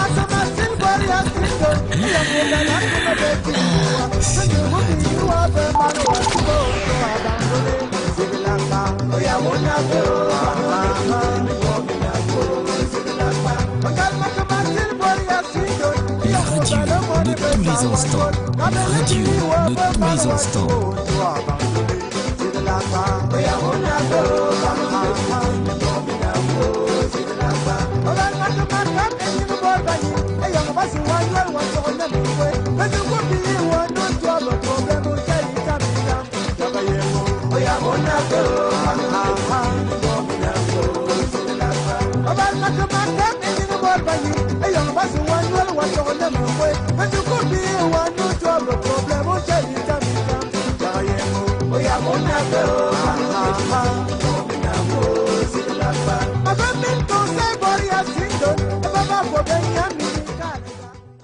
Hein, 34 minutes passées de 12h, mesdames et messieurs. Voici la continuité de votre émission Yaoundé en parle. Yaoundé en parle. La deuxième thématique reste bien sûr celle que vous maîtrisez tous. Hein. D'ailleurs, sur les réseaux sociaux, nous sommes excessivement suivis. Hein. Et ça se passe bien. On va lire les SMS dans quelques instants et des commentaires. Cela dit donc avec notre consultant, monsieur Valérie Ndjonkou, on va parler bien sûr des élections présidentielles en 2025. Oui. Est-ce qu'on peut assister à une certaine coalition des partis de l'opposition pour essayer de vaincre la situation qui semble être aujourd'hui critique, la situation qui n'est plus favorable? Il faut noter que si ce n'est pas un néo, c'est l'eau. Si ce n'est pas l'eau, c'est la route. Ou encore, c'est le carburant. La nutrition, tout est devenu rude. Vous ne pensez pas que l'opposition peut faire le gros cœur aux gestionnaires actuels? Question bien sûr de s'unir pour déstabiliser. Pour déstabiliser, je dis bien, pour déstabiliser ce système qui a déjà incarné la nation camerounaise. Vous avez la parole. Valérie? Alors, merci une fois de plus de m'accorder la parole pour cette autre séquence de votre émission. Alors, nous nous retrouvons encore là une fois de plus dans un autre domaine assez complexe au Cameroun, celui de la politique. Et c'est même la chose qui nous pose le plus de problèmes aujourd'hui au Cameroun. Je crois que c'est la politique avec tous ces acteurs. Parce qu'on a beau citer toutes les dérives qu'on traverse au Cameroun aujourd'hui, et ceux qui semblent être des personnes les mieux placées pour pouvoir nous apporter un certain nombre de solutions à tous les problèmes ou encore tous les maux qui minent notre société, semblent être c'est le politique en fait. Mais sauf qu'au Cameroun, malheureusement, comme d'ailleurs dans beaucoup de terres d'Afrique, je crois que le politique fait tout, mais sauf effectivement jouer son rôle. Ou alors encore, le rôle qu'il joue aujourd'hui est un rôle beaucoup plus malsain, un rôle même qui crée une sorte de paralysie, n'est-ce pas, de l'État. Alors aujourd'hui, nous nous approchons une fois de plus encore vers les nouvelles élections, nouvelles échéances électorales au Cameroun, avec l'élection la plus importante, celle de la présidentielle. Alors, vous demandez aujourd'hui, est-ce qu'il est possible qu'on assiste à une véritable coalition aujourd'hui de l'opposition au Cameroun? Alors, la question elle est très complexe. Elle est difficile quand on jette un œil de regard sur la situation actuelle du côté de l'opposition camerounaise. Mais je crois que je ne serais pas très dur en disant qu'on a une opposition camerounaise qui est très fragmentée aujourd'hui au Cameroun. Formatée? Oui, très fragmentée. Très fragmentée. Et donc, parler d'une coalition aujourd'hui, ma foi, vraiment pour... à mon humble avis, c'est pas possible. À mon humble avis, on ne saurait assister à une coalition de l'opposition au Cameroun pour les échéances de 2025. J'ai bien peur, oui. Parce que je vous l'assure, je crois que on aurait pu, lors des dernières échéances électorales, notamment les présidentielles, nous sommes passés, voilà, le Cameroun, l'opposition est passée tout près, était plus près d'une coalition. Vous savez, vous connaissez les 7 partis d'opposition qui s'étaient mis en accord pour créer une sorte de coalition afin de présenter un réel projet de révision du code électoral, pour un code électoral beaucoup plus consensuel pour des élections. Notamment, je fais allusion comme ça au MRC de Maurice Kamto, l'UDC d'Adamo Danjoya, le PCN de Cabral Libi, l'UMS de Ilé Zipan, le Social Democratic Front. Alors, ces partis, ils étaient au nombre de 7, qui, ma foi, étaient même des partis qui étaient beaucoup plus en vue à cette période-là, ont tenté une sorte de coalition. Ben, rien n'a été fait. Et rien n'a été fait, pourquoi? Parce qu'en fait, les gens, lorsqu'on entre dans les petits papiers, on se rend compte que les gens ne se font pas confiance du côté de l'opposition. Oui. Non seulement ils ne se font pas confiance, il y a donc une véritable bataille sur le plan de leadership. Notamment avec le professeur Maurice Kamto, le leader Cabral Libi, du PCN, et ainsi de suite. Bon, il y a eu un enjeu, avec tous les enjeux qu'il y a eu, et la bataille du leadership. les choses n'ont pas fonctionné. Et vous savez que d'ailleurs, le projet qui avait été fait concernant le code électoral consensuel et tout, rien n'a été publié jusqu'à présent. Alors, quand on arrive aujourd'hui en 2024, à l'aube de 2025 pour les prochaines séances, et qu'on voit la situation qui prévaut, avec une opposition beaucoup plus fermentée, comme je l'ai dit tantôt, aujourd'hui, il est difficile. Voyez-vous, les sorties que ce soit du MRC, du PCN, vous allez constater qu'aujourd'hui, les partis d'opposition, qu'est-ce qu'ils font aujourd'hui? Ils ont pris une habitude aujourd'hui de se tirer dessus, en fait. Oui. Parce que il y avait une sorte de... Lors des dernières élections présidentielles, à l'avant-élection, il y avait une sorte de solidarité autour des partis d'opposition qui avaient pour seul adversaire le RDPC. Oui. Alors, du moins, dans l'apparence, même si peut-être au fond, chacun avait peut-être pour plusieurs autres adversaires, mais sur le plan de l'apparence, le seul adversaire était le RDPC. Il y avait donc une solidarité. Et vous pouvez entendre en ce moment, que ce soit sur des plateaux de télévision ou bien encore des plateaux radio, il y avait donc cette solidarité qui était naissante, qui était apparaissante. Hein? C'est-à-dire que on s'insurgeait uniquement vis-à-vis des frasques ou encore des bavures du côté du RDPC. Donc, tous les partis d'opposition, de manière, il y avait une sorte d'unanimité au sein des partis d'opposition pour tirer sur le parti au pouvoir RDPC. Aujourd'hui, j'ai bien peur que le principal adversaire a changé de camp. Je crois que l'opposition aujourd'hui, le principal adversaire de l'opposition, c'est l'opposition lui-même au Cameroun.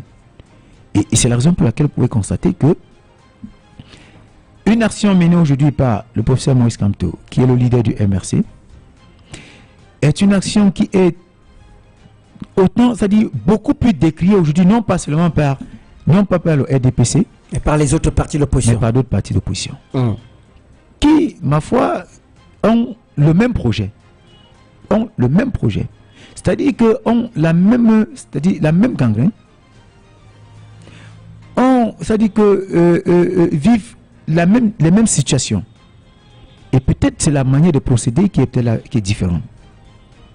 Donc, au vu de tout cela, à mon humble avis, je crois que il est difficile de penser à une coalition aujourd'hui de la part de l'opposition. Oui. Et j'ai l'impression que les résultats de l'élection présidentielle précédente a un tout petit peu attiré l'attention des uns et des autres, qui se sont dit, on peut vouloir combattre le RDPC, pourtant il faut même déjà combattre l'allié qu'on a à côté. Alors, vous voyez donc le résultat que le MRC fait lors de ces élections. Aujourd'hui, un parti comme le PCRN ne peut s'aventurer vers les élections en pensant que le seul adversaire c'est le RDPC, ou encore l'unique adversaire à battre c'est le RDPC. Et vous savez qu'on n'a pas que les élections présidentielles. Et je crois même que du côté de l'opposition, l'enjeu est beaucoup plus important du côté des élections municipales et législatives que des élections présidentielles. Oui. Parce que moi je pense que aujourd'hui, du côté de l'opposition, il faut chercher à challenger beaucoup plus aujourd'hui du côté des législatives, oui, du côté des municipales, que d'aller chercher l'élection présidentielle face au RDPC aujourd'hui. Il y a un travail de fond, quand je l'ai toujours dit lors de mes interventions sur plusieurs autres plateaux, la véritable bataille aujourd'hui, il est difficile, vraiment difficile pour un parti d'opposition aujourd'hui d'aller challenger le RDPC pour une élection présidentielle avec le contexte actuel et le code électoral qu'on a actuellement. C'est difficile. Alors, que des gens se réveillent un tout petit peu. Et c'est la raison pour laquelle, parfois, je me dis, ces leaders d'opposition, me semble-t-il, ne sont pas très sérieux. Ils ne sont pas très sérieux. C'est-à-dire que, soit ils refusent de voir la vérité, soit ils connaissent la vérité, ils savent la vérité, mais sauf qu'ils ont un autre agenda, et c'est dans un agenda qu'on ne connaît pas. Parce que, vous allez constater que le véritable but de tous ces partis d'opposition, c'est l'accession à la magistrature suprême. c'est le fauteuil de M. Paul Biya aujourd'hui. Le véritable combat. C'est le véritable combat. Mais je suis d'accord. Je suis d'accord que quand on ait vraiment cette envie, cette haine d'accéder à ce poste-là. Mais quand on dit le parti politique, cette association de personnes ayant pour but la conquête et l'exercice du pouvoir, le pouvoir il se trouve à plusieurs niveaux. Et je crois qu'il y a même des échelons. Il y a un travail de fond qu'on doit mener pour atteindre un certain niveau.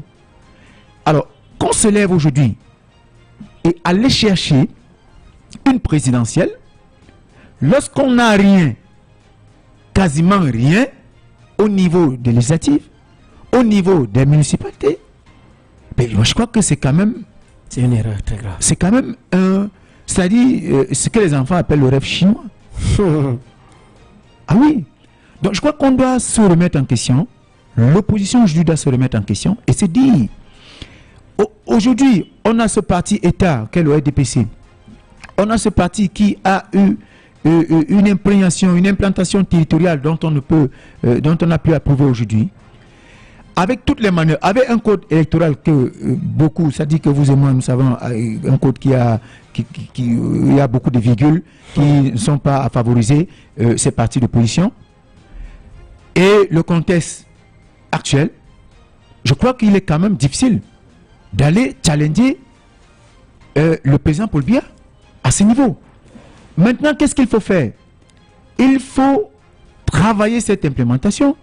Et ce travail-là se fait par les voies municipales et législatives. Il faut gagner les communes. Il faut gagner les communes. Il faut s'implanter au niveau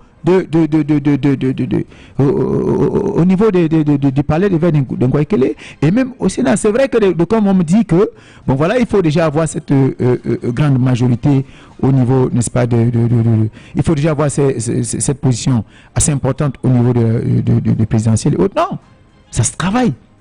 Ça se travaille.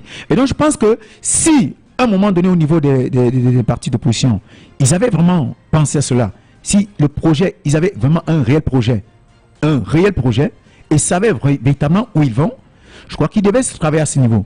Et travailler à ce niveau voudrait donc dire qu'aujourd'hui, on ne peut plus décider d'avoir comme un véritable adversaire pour des partis qui ont compris cela. Alors je crois que le principal adversaire ne serait plus forcément le RDPC. Oui, cela veut dire que le MRC devient un gros adversaire pour, par exemple, le PCN, l'UDC devient un gros adversaire pour le PCN devient un gros adversaire pour le SDF. Pour le SDF, ainsi de suite. Pourquoi? Parce que ils sont tous pratiquement à un même niveau où ils vont aller travailler pour, n'est-ce pas, briguer, n'est-ce pas, des postes au niveau des municipalités, avoir des postes au niveau de l'Assemblée, au niveau du Sénat, et ainsi de suite. Donc, je crois que tout cela devient donc, ils vont se regarder tout simplement donc en chien de chasse, tout simplement parce qu'ils ont désormais le même challenge. Et lorsqu'ils ont travaillé donc à ce niveau, ils auront donc maintenant pour adversaire principal le RDPC. Et même en travaillant cela, ils combattent le RDPC.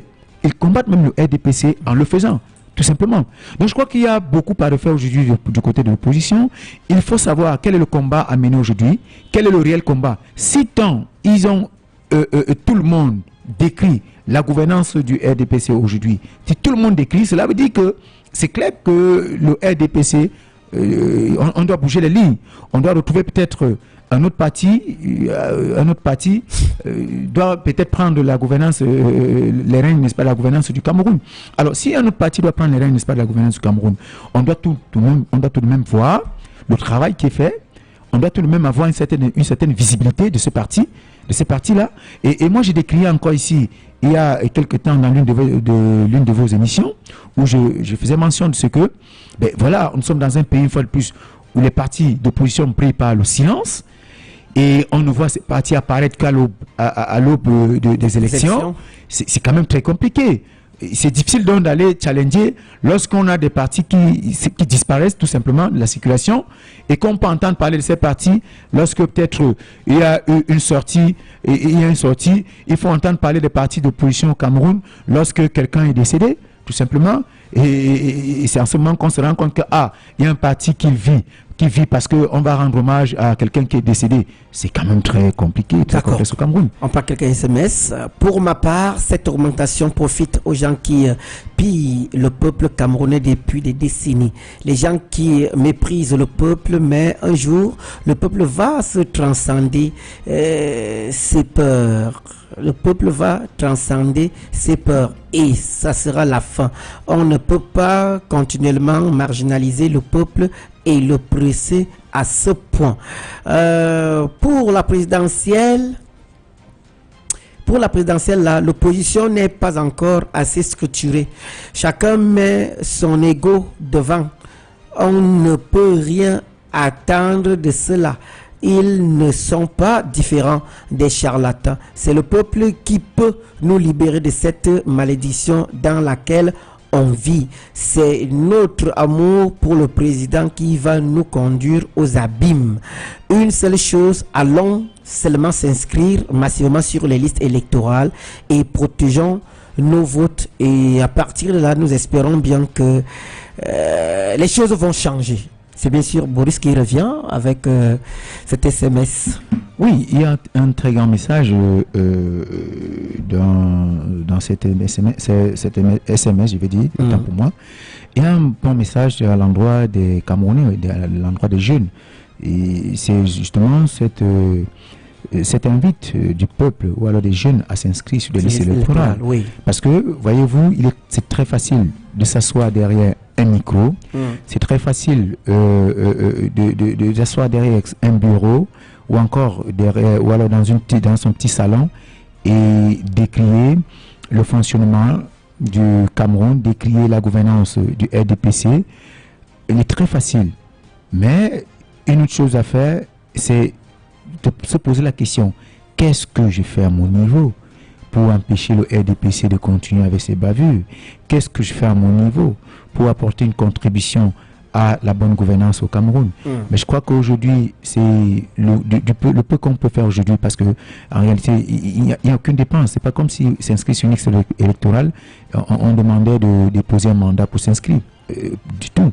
Donc je crois que l'une des choses les plus simples aujourd'hui qu'on peut faire, et c'est dit au moins que on a eu à contribuer, on a mené une action qui allait dans l'endroit de contribuer à la bonne gouvernance au Cameroun, même si peut-être l'action n'a pas porté des fruits. Je crois que les choses les plus simples aujourd'hui, c'est s'inscrire au moins sur des listes électorales et aller sanctionner le RDPC lors des votes. Même si après, je dis encore, même si après, cette action-là ne porte pas de grands fruits, peut-être parce qu'on a torpillé le vote, au niveau des unes, et ainsi de suite, mais au moins des personnes, des citoyens auront la conscience de ce qu'elles ont essayé. Elles ont tenté de bouger les lignes en sanctionnant au niveau des lunes, en choisissant quelqu'un qu'on estime être celui-là qui est à même de pouvoir aujourd'hui conduire le Cameroun vers des meilleurs horizons. Donc je crois que c'est quand même des actions minimes qu'on peut se poser. Donc on arrête un tout petit peu de bavardage inutile, des affirmations fortuites, se mettre dans l'action. Je dis bien encore dans l'action. Et se mettre dans l'action ne voudrait pas dire que tout de suite l'action va porter des fruits. Je dis encore, il faudrait que lorsqu'on serait face à ce que les gens, certains ont souvent l'habitude de parler du dernier jour, lorsque vous serez face à votre, je sais pas, à votre Dieu, où il faudra rendre compte, vous pourriez au moins être fier de vous, en pensant, en disant, voilà, j'ai quand même mené telle ou telle autre action. La raison pour laquelle je salue ce message de ce concitoyen, de ce confrère, qui invite donc les jeunes à s'inscrire sur les listes électorales. Et voyez-vous, vous avez deux thématiques ce jour qui ont un très grand rapport. Vous voyez combien vous avez lu des messages de ces Camerounais, et vous voyez que dans tous ces messages, vous comprenez que le peuple est dupé, et les gens se sentent frustrés par la gouvernance actuelle, et c'est la raison pour laquelle cet auditeur, bon, voilà, il n'a rien à me féliciter. je ne fais que faire ce que je trouve de juste. Lorsqu'il dit que merci, lorsqu'il me remercie du fait d'avoir apporté un certain éclairage sur cette augmentation, c'est un travail qui devait être fait par le gouvernement. Il faut expliquer aux Camerounais la raison pour laquelle on a cette augmentation. Même si on a une pression qui vient de l'extérieur, oui, on le sait, la pression vient par exemple du FMI qui estime que le Cameroun dépense. Le Cameroun dépense, les entrées du pétrole sont dépensées encore pour subventionner et cela fait en sorte que, et il se rend compte à la fin que c'est les plus nantis, ceux qui n'ont pas besoin, qui en profitent. Parce qu'il y a eu un rapport du FMI depuis 2018 qui a attiré l'attention du Cameroun sur le fait que, voilà, on se rend compte que les subventions que vous faites, il y a pratiquement 96% des personnes qui en bénéficient d'un certain pourcentage beaucoup plus élevé. C'est des personnes qui n'ont pas besoin. C'est des personnes les plus nantis, en fait. Même si l'augmentation aura un impact sur les ménages les plus faibles. Donc, pour vous dire, j'étais en train de montrer ce corollaire entre ces deux thématiques pour montrer qu'aujourd'hui on parle de l'opposition avec les séances électorales, mais je vous ai dit également que la situation dans laquelle on se trouve aujourd'hui au Cameroun, elle est davantage plombée, elle est davantage ancrée du fait, n'est-ce pas, du politique. Le politique aujourd'hui qui malheureusement continue de paralyser le Cameroun. Alors on a malheureusement ces hommes, ces leaders, n'est-ce pas, des partis politiques au Cameroun. On se pose la question, quelle est l'action de ces leaders? Quelle est l'action menée de ces leaders? Alors, une dernière question avant de sortir. Est-ce qu'on ne va pas constater en 2025 que cette augmentation a impacté négativement les élections présidentielles en faveur du RDPC? Voilà, c'est un risque. Oui, c'est un risque en même temps. Et vous avez je vous ai écouté dans l'un de vos papiers, au moment du journal, vous parliez de l'impopularité dont a tenté le président Paul Biya. Bobby, c'est ce qu'on appelle, c'est un risque. C'est un risque qui forcément peut avoir un impact sur sa cote de popularité, qui peut avoir un impact sur lors des élections présidentielles de 2025. Mais sauf que il n'a pas de choix, malheureusement. Il n'a pas de choix. C'est un risque. C'est pas un risque qui est forcément un risque voulu. C'est pas un risque qui est forcément, qui émane forcément de la propre volonté du pouvoir en place. Mais je vous ai dit, ils n'ont pas de choix à un moment donné. La pression du FMI, je vous ai dit, malheureusement, en 2023, le FMI accorde encore, je crois que, si je ne me trompe pas, je crois qu'un prêt de 43 milliards, si je ne me trompe pas, d'aucuns pourront me recadrer, au Cameroun. Il y a donc cette dette aujourd'hui que le Cameroun a.